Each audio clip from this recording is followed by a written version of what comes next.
வணக்கம் நண்பர்களே, நான் தான் உங்க பிரவீன் கன்னியாகுமரியில இருந்து பேசுறேன். இன்னைக்கு நம்ம என்ன வீடியோ பார்க்க போறோம்னு சொன்னா, இந்திய தேர்தல் ஆணையம் சொல்லிட்டு ஒரு கணக்கீடு படிவம், இந்த மாதிரி ஒரு படிவத்தை உங்க வீட்டிலையுமே பாத்தீங்கன்னு சொன்னா BLO கொண்டு தந்திருப்பாங்க. ஸோ இதே போல பாத்தீங்கன்னா உங்க வீட்டில் யாருக்கெல்லாம் ஓட்டர் ஐடி கார்டு இருக்கோ, வாட்டர் லிஸ்ட்ல பேர் இருக்கோ, அவங்களுக்கெல்லாம் இந்த ஃபார்மு கொண்டு வந்திருப்பாங்க. இந்த ஃபார்ம் பாத்தீங்கன்னா SIR ஃபார்ம். இந்த ஃபார்மை ஃபில் பண்றதுல நிறைய பேருக்கு நிறைய டவுட் இருக்கு. ஸோ நிறைய பேர் நம்முடைய சப்ஸ்கிரைபர் கமெண்ட்ல கேட்டிருந்தாங்க, இதற்கான தெளிவான ஒரு வீடியோ போடுங்கன்னு சொல்லிட்டு. நிறைய யூடியூபர்ஸ் ஆல்ரெடி வீடியோ போட்டிருந்தாலும் நிறைய முரண்பாடு, நிறைய டவுட் அவங்களுக்கு இருக்கு. ஸோ இந்த வீடியோல நம்ம 1 by 1 தான் இந்த வீடியோவில் நம்ம பார்க்க போறோம்.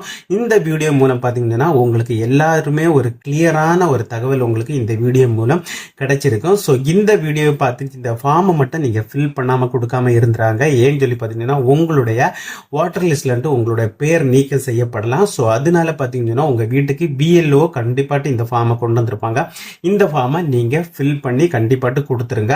உங்களுக்கு ஃபில் பண்ண தெரியலன்னு சொன்னா இந்த வீடியோயை நீங்க ஃபுல்லா பார்த்தா போதும், கண்டிப்பாட்டு உங்களுக்கு ஒரு தெளிவான விளக்கம் கிடைக்கும். ஃபர்ஸ்ட் பாத்தீங்கன்னா இதுலயே கொடுத்திருப்பாங்க இந்திய தேர்தல் ஆணைய கணக்கீட்டு படிவம்னு சொல்லிட்டு. அதுக்கப்புறம் பாத்தீங்கன்னா கீழே ஒரு நம்பர் கொடுத்திருப்பாங்க, BLOன்னு சொல்லிட்டு ஒரு நம்பர் கொடுத்து அவங்களுடைய மொபைல் நம்பர் கொடுத்திருப்பாங்க, அவங்களுடைய நேம், அவங்களுடைய மொபைல். இந்த BLO தான் ஒவ்வொரு வீட்டுக்கும் இந்த படிவத்தை கொண்டு வந்து கொடுப்பாங்க. அதுக்கப்புறம் பார்த்தீங்கன்னா இதில் பார்த்தீங்கன்னா உங்களுடைய டீட்டெயில்ஸ் எல்லாமே இதில் உங்களுக்கு ஷோ ஆகும். உங்களுடைய நேம், உங்களுடைய தந்தையார் நேம், அதுக்கப்புறம் பார்த்தீங்கன்னா உங்களுடைய வாக்காளர் அடையாள அட்டை எண், எல்லா டீட்டெயில்ஸும் A to Z இதில் ஷோ ஆகும். அதுக்கப்புறம் உங்களுடைய வரிசை எண், பாகம் எண், அதுக்கப்புறம் உங்களுடைய டீட்டெயில்ஸ், சட்டமன்ற தொகுதி எது, எல்லாமே மாநிலம், எல்லா டீட்டெயில்ஸ் ஷோ ஆகும். இதில் ஒரு QR கோடு கொடுத்துருப்பாங்க. அதுக்கு பக்கத்தில் உங்களுடைய போட்டோயை, தற்போது உள்ள போட்டோயை இதில் ஒட்ட சொல்லுவாங்க. ஸோ கண்டிப்பாட்டு உங்களுக்கு இப்போ தற்போது என்ன புகைப்படம் இருக்கோ அந்த புகைப்படத்தை நீங்கள் கண்டிப்பாட்டு இதில் ஒட்ட வேண்டியது இருக்கும். ஸோ அதுக்கப்புறம் பார்த்தீங்கன்னா மெயினாக பார்த்தீங்கன்னா ஃபர்ஸ்ட் பார்த்தீங்கன்னா உங்களுடைய பிறந்த தேதி கேட்டிருக்காங்க. இதில் பார்த்தீங்கன்னா ஃபர்ஸ்ட் உங்களுடைய டேட்டு, அதுக்கு அடுத்து மந்த், அதுக்கப்புறம் இயர். இந்த ஃபார்மேட்டில் தான் நீங்கள் ஃபில் பண்ணணும். ஸோ இந்த புகைப்படத்தில் இருக்க எல்லா நபருடைய டேட் ஆஃப் பர்த் தான் இதில் ஃபில் பண்ணணும். இந்த புகைப்படத்தில் உங்களுடைய பேர் புகைப்படமாக இருந்தால் அதில் உங்களுடைய டேட் ஆஃப் பர்த் இதில் கரெக்டாக ஃபில் பண்ணணும். அப்படிங்கன்னா இது உங்களுடைய ஃபார்மு. அதுக்கப்புறம் பார்த்தீங்கன்னா ஆதார் எண், அதுக்கப்புறம் பார்த்தீங்கன்னா விருப்ப தேர்வுன்னு சொல்லிட்டு கொடுத்துருக்கு. உங்களுக்கு விருப்பம் இருந்தால் மட்டும் ஆதார் நம்பர் கொடுங்க, இல்லைன்னு சொன்னால் நீங்கள் விட்டுறலாம். மேக்சிமம் கொடுங்க உங்களுடைய ஆதார் கார்டு நம்பரை இதில் கரெக்டாக நீங்கள் எழுதிடுங்க. அதுக்கப்புறம் பார்த்தீங்கன்னா கைபேசி எண் கேட்டிருக்கு. உங்களுடைய மொபைல் நம்பரை கரெக்டாக, இப்போ நீங்கள் ப்ரீமியமாக எது யூஸ் பண்ணிட்டு இருக்கீங்க, பெர்மனண்டாக எது யூஸ் பண்ணிட்டு இருக்கீங்களோ அந்த மொபைல் நம்பரை இதில் நீங்கள் கரெக்டாக டைப் பண்ணிடுங்க, எழுதிருங்க. ஸோ ஏன்னு சொல்லி பார்த்தீங்கன்னா இந்த மொபைல் நம்பரை வச்சு உங்களுக்கு ஃபியூச்சரில் ஏதாவது கரெக்ஷனோ, ஏதாவது நீங்கள் ஓட்டர் ஐடி கார்டில் ஏதாவது டவுட்டு, ஏதாவது நேம் மாற்றணும், அட்ரஸ் மாற்றணும் சொன்னாலே இந்த மொபைல் நம்பரை வச்சு நீங்கள் ஈஸியாகவே மாற்றிக்கலாம். அதுக்கப்புறம் பார்த்தீங்கன்னா தந்தை அல்லது பாதுகாவலரின் பெயர் கேட்டிருக்கு. ஸோ உங்களுடைய அப்பாவுடைய பெயரை நீங்கள் இதில் ஃபில் பண்ணிடுங்க. உங்களுக்கு அப்பா இல்லை, நீங்கள் ஒரு பாதுகாவலர் அவங்க கீழே தான் இருக்கீங்கன்னு சொன்னால் அவங்களுடைய பெயரை இதில் எழுதிடுங்க. மோஸ்ட்லி பார்த்தீங்கன்னா உங்களுடைய அப்பா பெயரை இதில் எழுதிருங்க. அதுக்கப்புறம் பார்த்தீங்கன்னா உங்களுடைய அதுக்கு அடுத்த காலத்தில் தந்தை அல்லது பாதுகாவலருடைய புகைப்பட அடையாள அட்டைன்னு கேட்டிருக்காங்க வாக்காளரின். அதாவது பார்த்தீங்கன்னா உங்களுடைய அப்பா நேம் இதில் ஃபில் பண்ணிருப்பேன், உங்களுடைய அப்பாவுடைய வாட்டர் ஐடி கார்டு என்ன இதில் நீங்கள் கரெக்டாக ஃபில் பண்ணிருங்க. அதுக்கப்புறம் பார்த்தீங்கன்னா உங்களுடைய தாயாரின் பெயர், உங்களுடைய அம்மாவுடைய பெயரை இதில் கரெக்டாக எழுதிருங்க. அதுக்கப்புறம் பார்த்தீங்கன்னா உங்கள் அம்மா அல்லது உங்களுடைய பாதுகாவலுடைய வாக்காளர் அடையாள அட்டை எண்ணை இதில் கரெக்டாக நீங்கள் எழுதிருங்க. இவ்வளோதான், சிம்பிள் தான், எல்லாமே ஃபில் பண்ணது. அதுக்கப்புறம் துணைவியாரின் பெயர் கேட்டிருக்கு. இப்போ இந்த ஃபோட்டோவில் இருக்க நபருக்கு மேரேஜ் ஆகியிருந்தா அவங்க துணைவியாருடைய பெயர் எழுதலாம். அதுவும் பார்த்தீங்கன்னா இருப்பின் தான் கேட்டிருக்கு. ஸோ இருந்தால் மட்டும் நீங்கள் எழுதிட்டா போதும். அதுக்கப்புறம் பார்த்தீங்கன்னா துணைவியாருடைய வாக்காளர் அடையாள அட்டைன்னு கேட்டிருக்கு. அது இருப்பின் தான் கொடுத்துருக்கு, இருந்தால் மட்டும் நீங்கள் இது ஃபில் பண்ணிடுங்க. அதுதான். அதுக்கப்புறம் பார்த்தீங்கன்னா இதில் மென்ஷன் பண்ணிக்க தாயின் பெயர்னு கேட்டிருக்கு. தாயின் பெயரை எழுதிட்டு தாயினுடைய வாக்காளர் அடையாள அட்டை இருந்தால் மட்டும் நீங்கள் ஃபில் பண்ணால் போதும். இவ்வளோ பார்த்தீங்கன்னா நீங்கள் சிம்பிளாட்டே ஃபில் பண்ணுவீங்க. இதில் பார்த்தீங்கன்னா இந்த காலத்தில் தான் நிறைய பேருக்கு நிறைய டவுட் இருக்கு.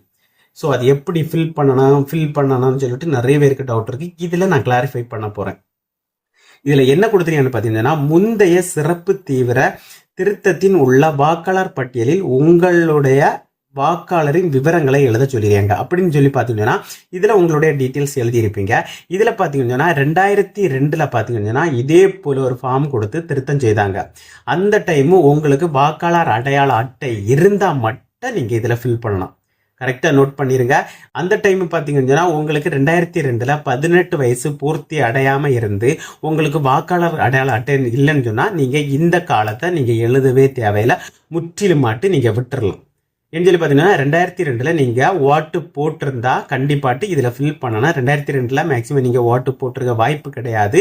அப்படி இருக்கும்போது இந்த காலத்தை நீங்கள் ஃபில் பண்ண தேவையில்லை. இப்போ 2025 நடந்துருக்கு. 2002 உங்களுக்கு ஓட்டர் ஐடி உண்டா, உங்களுக்கு 18 வயசு பூர்த்தி அடைந்திருந்தான்னு சொல்லிட்டு நீங்கள் செக் பண்ணி பாருங்க. உங்களுக்கு ஓட்டர் ஐடியும் இல்லை, எனக்கு 18 வயசே ஆகலை, அதுக்கு உள்ளால தான் என்னுடைய வயசு இருந்துச்சுன்னா இந்த காலத்தை நீங்கள் ஃபில் பண்ண தேவையில்லை, முற்றிலுமாட்டு விட்டுறலாம். அதுக்கப்புறம் பார்த்தீங்கன்னா இந்த காலத்தை கண்டிப்பாட்டு ஃபில் பண்ணலாம்.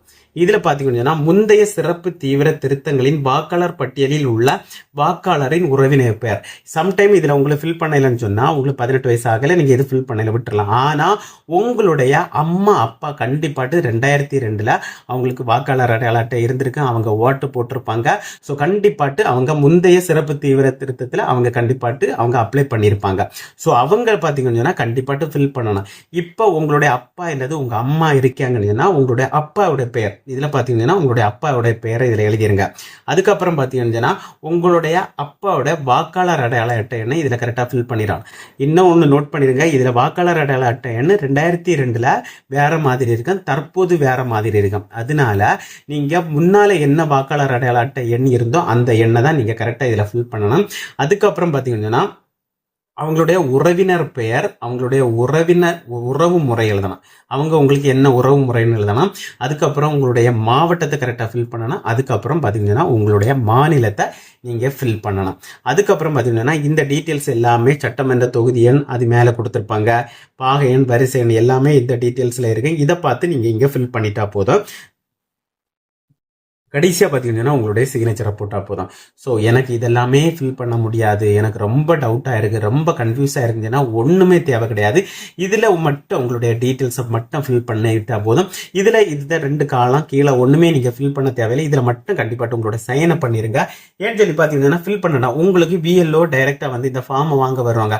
வரும்போது எனக்கு இதெல்லாம் ஃபில் பண்ண தெரியாது, எனக்கு டீட்டெயில்ஸ் தெரியாது, அதனால இதில் நீங்களே ஃபில் பண்ணிருங்கன்னு சொன்னால் அவங்களே ஃபில் பண்ணி கொடுப்பாங்க. ஸோ இவ்வளோதான் இந்த ஃபார்மிலோட டவுட்டு கிளாரிஃபை பண்ணியிருக்கேன். இதே இது பார்த்தீங்கன்னா இதில் உங்களுடைய டீட்டெயில்ஸ் ஃபில் பண்ணியிருப்பீங்க. 2002 உங்களுடைய வயசு 18 பூர்த்தி அடைந்து உங்களுக்கு ஃபில் பண்ணணும்னு சொன்னால் கண்டிப்பாக இதை ஃபில் பண்ணணும். அது நான் நெக்ஸ்ட் வீடியோவில் எப்படின்னு சொல்லிட்டு சொல்கிறேன். இது பார்த்தீங்கன்னு சொன்னால் இது உங்களுடைய டீட்டெயில்ஸ் 2002 உங்களுக்கு 18 வயசு ஆகலை, எனக்கு ஓட்டம் போடலைன்னு சொன்னால் இந்த காலத்தை விட்டுட்டா போதும், இந்த காலம் மட்டும் நீங்கள் ஃபில் பண்ணிட்டா போதும். ஏன்னு சொல்லி இது பாருங்க, இதே ஃபில் பண்ணுறேன்னு சொன்னால் உங்கள் அம்மா அப்பா இல்லாத யாராவது கண்டிப்பாக 2002 ஓட்டு போட்டிருப்பாங்க. இந்த முந்தைய சிறப்பு தீவிர திருத்தத்தில் அவங்க அப்ளை பண்ணியிருக்க அதிகமான வாய்ப்பு இருக்குது. ஸோ அதனால அவங்களுடைய டீட்டெயில்ஸை ஃபில் பண்ணிருங்க ஃப்ரெண்ட்ஸ். ஓகே ஃப்ரெண்ட்ஸ், இந்த வீடியோ பிடிச்சிருன்னு சொல்லிட்டு நம்புகிறேன். இந்த வீடியோ பிடிச்சிருந்தா ஒரு லைக் பண்ணுங்க, உங்கள் ஃப்ரெண்ட்ஸ் ஷேர் பண்ணுங்க. இந்த வீடியோவில் உங்களுக்கு ஏதாவது டவுட் இருந்தால் நீங்கள் கமெண்ட் செக்ஷனில் கமெண்ட் பண்ணுங்க, நான் கண்டிப்பாக ரிப்ளை பண்ணுறேன். இதே மாதிரி இன்னொரு நல்ல ஒரு வீடியோவில் சந்திக்கும் வரை உங்களிடமிருந்து விடைபெறுவது உங்கள் பிரவீன்.